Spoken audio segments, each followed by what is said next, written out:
জুলাইকে যদি বাইপাস করার চেষ্টা করেন তাহলে আপনাদের বৈধতা নিয়েও প্রশ্ন উঠবে। জুলাইটা এমনি এমনি আসে না।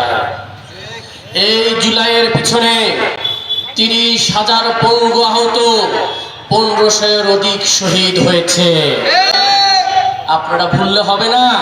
আপনি বিএনপি সরকার হন, আপনারা দেখতেছি ইদানিং কি জুলাইকে বাইপাস করার চেষ্টা করতেছে। জুলাইকে যদি বাইপাস করার চেষ্টা করেন তাহলে আপনাদের বৈধতা নিয়েও প্রশ্ন উঠবে। সুতরাং এই জুলাই হচ্ছে আমাদের লেজিটিমেসি।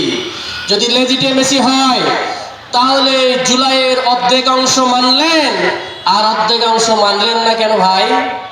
যেটা মানলে আপনি সরকার গঠন করে পুরনো স্টাইলে চলতে পারবেন সেটা মানলেন, কিন্তু যেটা মানলে, যে গণভোট মানলে আপনি আর হাসিনা হতে পারবেন না, আপনি আর মাফিয়া হতে পারবেন না, আপনাকে প্রশ্ন করা যাবে, আপনারা দুর্নীতি করলে ধরা যাবে, সেই অংশটা মানতেছেন না কেন ভাই?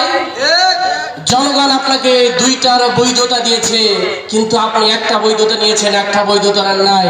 এটা জাতির কাছে প্রশ্ন।